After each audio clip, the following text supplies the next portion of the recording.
Bonjour, Patrick Pérez, société Bosch. Bienvenue sur le site de Mondeville. Aujourd'hui, on va vous expliquer quelle est notre approche industrielle par rapport à la requête client qui est souvent quelle est la meilleure réponse pour avoir un produit en temps et en heure sur le marché, ce qu'on appelle le time to market. Très simplement aujourd'hui, la réponse s'appuie sur notre expérience basée sur différentes années de conception par rapport à l'automobile, par rapport au fait que, effectivement, dans l'automobile, on part sur certaines fonctions qui équipent votre voiture, qui est assez classique, mais néanmoins aujourd'hui, avec les évolutions de l'électromotricité, on a la possibilité de faire différemment. Différemment par rapport à des données d'entrée que va nous exprimer le client, qui nécessitent, dans certains cas, d'avoir un peu plus de précision. Et c'est pour ça qu'on a mis en place une méthode qui consiste à décomposer le projet en, je dirais, 4 étapes principales. Aujourd'hui, un client, qu'est-ce qu'il souhaite? Avoir le délai le plus court, avoir le produit le moins cher possible et bien entendu avec une conception qui sera faite en une seule fois. Donc par rapport à ça, ça nécessite d'avoir les données d'entrée, ce qu'on appelle le cahier des charges, qui soit le plus explicite possible. Malheureusement, ce n'est pas forcément le cas systématiquement. Donc on se propose de mettre en place au niveau de nos clients un service qui s'appuie par une décomposition de son projet. La première phase du projet, ce sera ce qu'on appelle l'avant-projet, qui a pour but de bien définir quelles sont les données d'entrée du projet.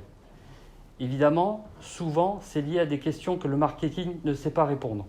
Donc c'est pour ça qu'en accord avec le client, on essaye de construire quelles sont les différentes étapes et fonctions principales du produit. On essaye de faire, je dirais, 2-3 propositions qu'on met à disposition au client qui lui permettra d'avoir une première idée de son produit. Une fois que cette étape d'avant-projet est terminée, on passe à la phase preuve de concept. La phase preuve de concept est très proche du produit final. Ça nous permet d'utiliser les fonctions qui sont par exemple l'affichage, le type de clavier qu'on va utiliser, le type de communication qu'on va mettre en place et les éventuels actionneurs, qui peuvent être des moteurs, qui peuvent être des systèmes de communication.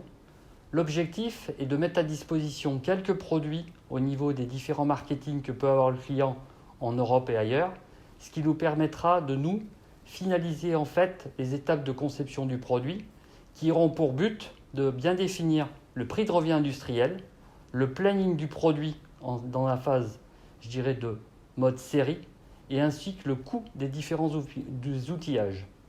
Une fois que cette étape est passée, on pourra ensuite rentrer réellement dans la conception du produit où viendra se mettre en place toute la partie exigence réglementaire. Réglementaire par rapport au marché européen ou d'autres marchés export qui viendront contraindre l'ensemble du projet, mais les données d'entrée étant figées, il n'y aura pas de modifications qui feront qu'on sera obligé de recommencer le projet qui peut engendrer une perte de temps et une perte de coût. Une fois que cette étape prototype a été faite, on a une première préqualification du produit, on va vraiment rentrer dans ce qu'on appelle le mode pré-série. Donc le mode pré-série est là où on va lancer tous les différents outillages industriels, ce qui nous permettra de fabriquer une première validation du produit qui permettra de présenter un produit dit de série à l'ensemble des organismes notifiés. Par exemple, dans le cadre du marquage CE, par rapport à du marquage UL et les différentes normes que peuvent avoir nos clients. Donc cette étape sera évidemment assez longue puisqu'on met en place les différents outillages qui consistent à fabriquer les pièces sur plan, par exemple des pièces de plasturgie, mais il en est de même pour toute la partie moyen industriel, l'automatisation de montage, ou par exemple les autres bandes test qui nous permettront de vérifier à 100% la fonctionnalité du produit. Une fois que cette étape sera validée, l'ensemble du client et des dossiers techniques seront prêts, le client pourra mettre à disposition à son client final l'ensemble des produits pour passer en mode série et assurer la fabrication des produits pendant plusieurs années. Ainsi s'achève notre présentation assez rapide des 4 phases principales pour l'industrialisation d'un produit. On vous remercie pour votre attention et on vous dit à bientôt.